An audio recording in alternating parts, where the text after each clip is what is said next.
Hello, Suns fans. This is Suns Latest. I am Rich Rubin, and we had our first preseason game on Friday. So we're going to get to that in just a few. But our quote of the day came from a loyal Suns Latest viewer and part of the Suns Latest family, Hammered on PHX. Quote, if at first you don't succeed, try again, end quote.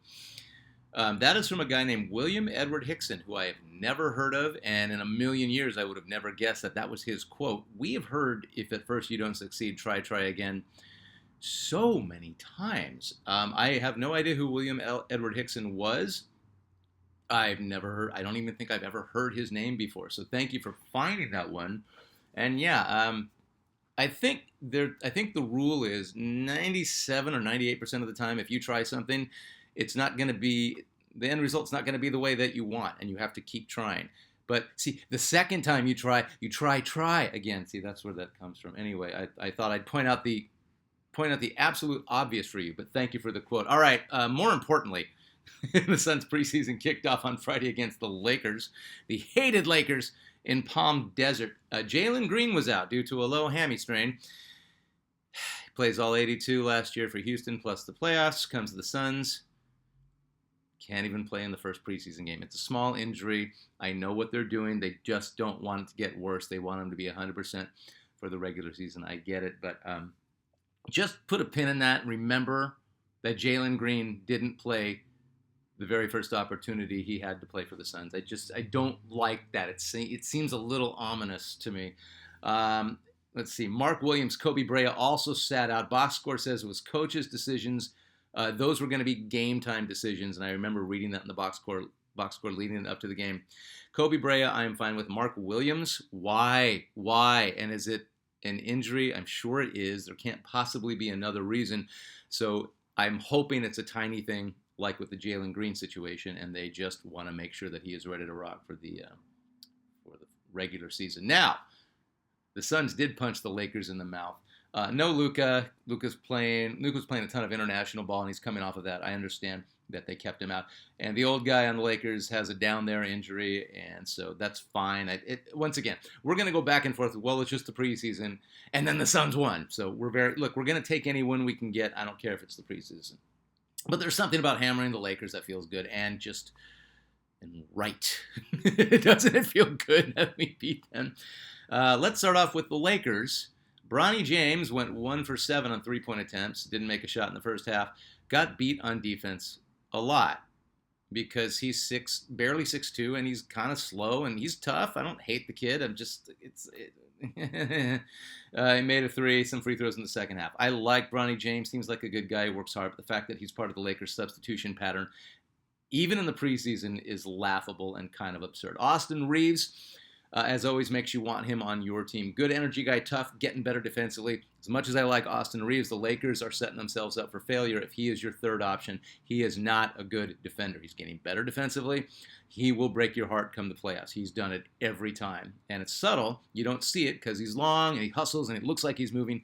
He's not a good defender. He'll get better. He's going to have to learn how to play really good help defense for the Lakers to go far.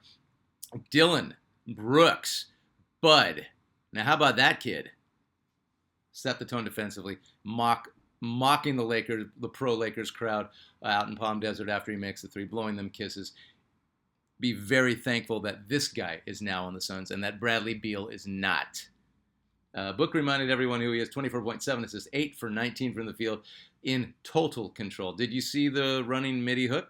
Did you see him yell, "Oh, hell no," after DeAndre Ayton tried to make a hook? Ha ha ha. He shook his head after DeAndre Ayton missed that easy hook in the paint. Oso was guarding Ayton, and he fouled him. Fine.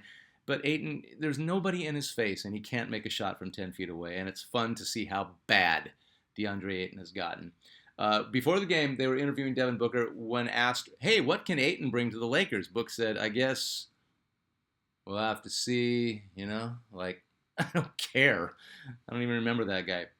Grayson Allen started and had 13. We will rely on Grayson Allen this year. Ryan Dunn, 8 rebounds, 3 assists, and a steal. Shot 2 for 3. He's going to keep getting better. Clearly an elite defender. I want him to be a better shooter. But he's taking smarter shots. I guarantee, I said it in the last Suns Latest, I guarantee Coach Otta's going to say, you drive to the basket or you take wide open shots until your percentage gets better. And I think Ryan Dunn is one of the few players in the league that'll be, you got it, coach, and then follows through.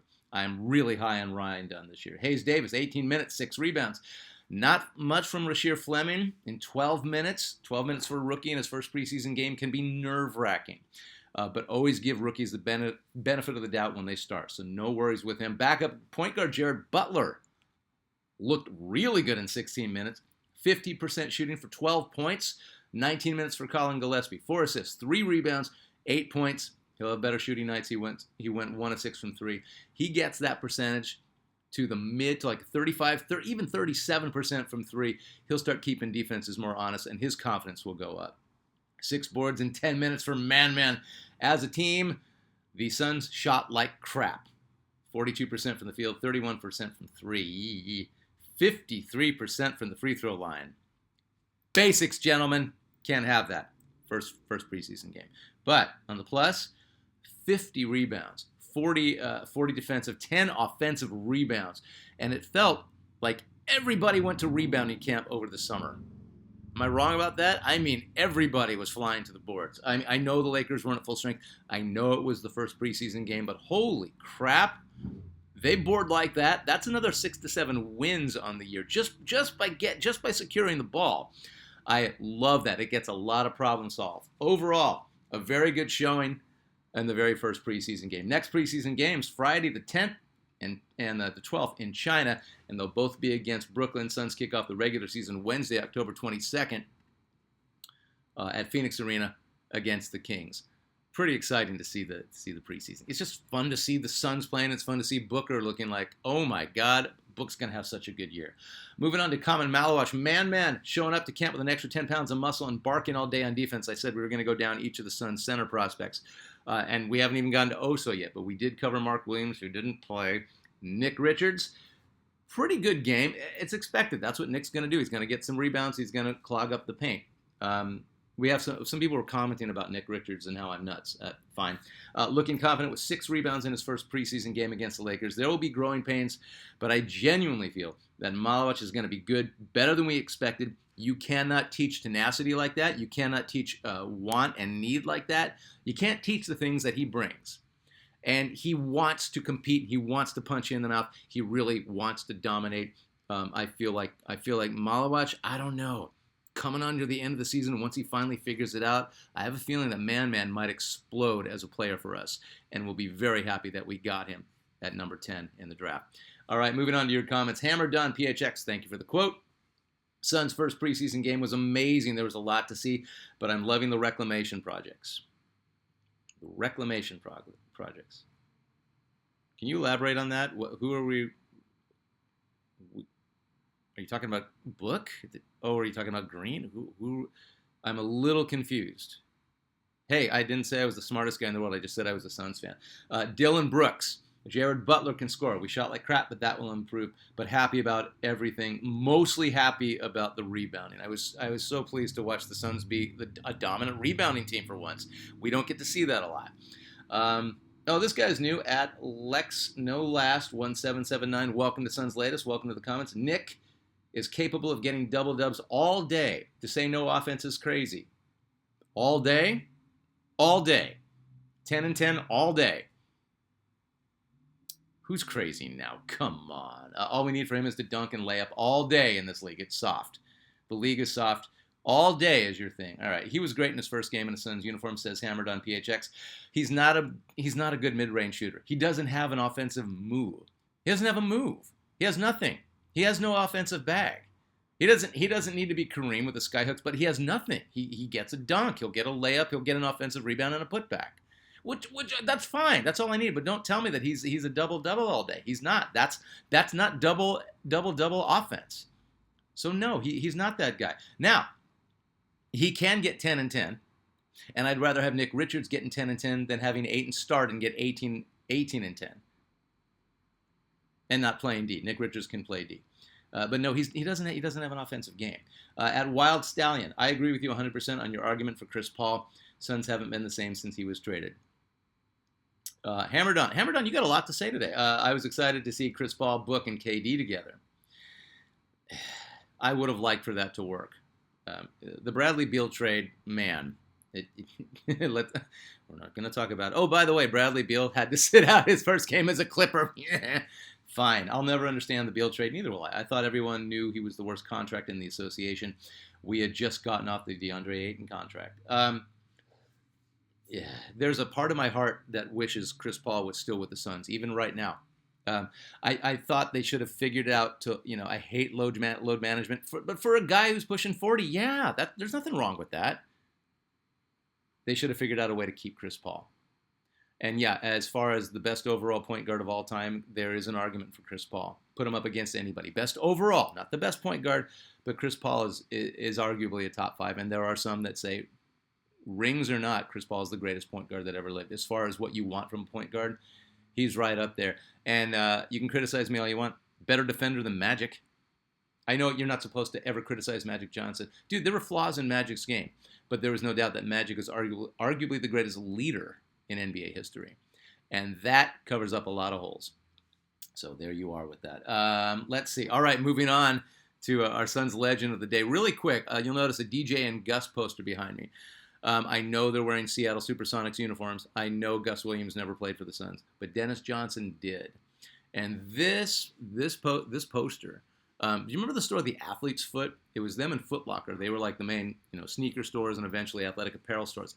You don't see a lot of Athlete's Foot stores anymore, if at all. But at Christown Mall in Phoenix, that was the first store I went to after the Miller's Outpost. No, I usually went to the Athlete's Foot first. And I'd look at the Adidas Vienna and the Adidas Rome and the Adidas Stan Smith, and I would look how much they cost, and I would save my money and try to get a pair. But they also had these Nike posters up. And the first time I saw that poster was at the Athlete's Foot, and I was in awe because as much as the Seattle Supersonics back in the day were a big rival to the Suns and kept them, the year that those guys won it, the Suns, if the Suns had beaten them that year, the Suns would have definitely had a title against the depleted Bullets. But I love that poster because I love that backcourt. At the time, that was the most unstoppable backcourt in the league.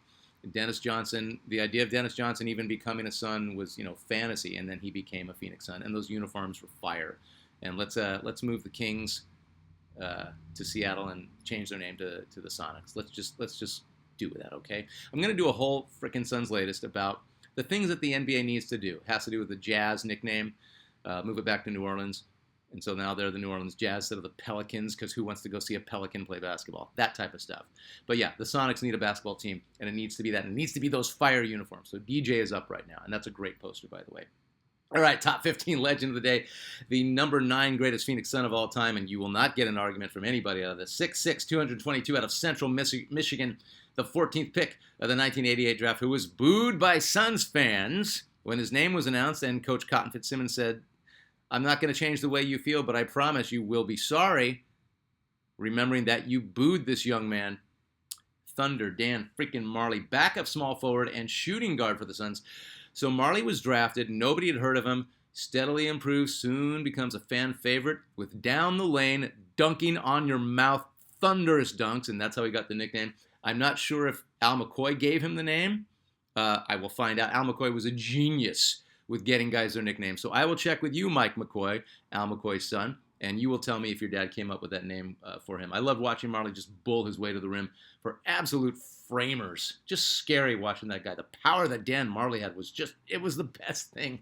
I loved watching Marley, his three-point shooting open the floor for KJ, making his life easy. All-star in 92, mostly off the bench. He started 15 times in 92 and made the All-Star team. Losing Hornacek in the Barkley trade, Marley becomes their starting shooting guard. And the kid ran with it. Chuck gets MVP. Thunder Dan, second on the Suns in scoring, makes all defensive second team for the second time. First in the league in threes attempted and made 18 points in the All-Star game as a reserve. And hell yes, those who booed Dan Marley on draft day are still feeling sorry about it. We go to our best record ever, 62-20. Scores 34 in Game 5 against the Sonics, a game I watched at Marley's Sports Bar and Grill in downtown Phoenix. I watched it at his bar while the Suns were across the street at, I think at the time it was America West Arena, and he has 34 in a pivotal Game 5 against the Sonics on the way to going to the finals. We played the Bulls on us in the finals. Marley doing what he could, being the main defender of Michael Jordan. Michael Jordan will tell you, and Dan Marley will tell you, that some moron mentioned that Marley was doing a good job defensively on Jordan, and then he scores he started averaging 43 in that for the rest of those games in that finals. Don't piss off the GOAT. Dan Marley, as much as any player in a Suns uniform, represented what you wanted in a Suns player. He could be finesse, he could be power, did whatever you asked him to do, but mostly came out of nowhere. Central Michigan, name another guy that came out of Central Michigan and became a 3-time All-Star and 2-time All-NBA defender and led the league in threes. Or had even half of those accomplishments.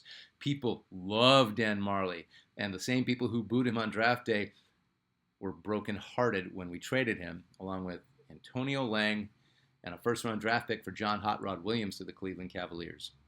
It was a bizarre trade. I know we needed a bigger dude. I just thought John Hot Rod Williams wasn't going to be the answer, and he got injured a lot. It was really strange. No one liked the trade. Marley and Barkley were basically best friends on the Suns. Marley still had a lot to contribute. I know he was injured the year after, but it just seemed like kind of like the Marion Shaq trade. You're like, why? Why? Yes, I know, but why? Get somebody else. Hot Rod was fine, but never good or impactful as Thunder Dan. But Thunder Dan returns home in 2001.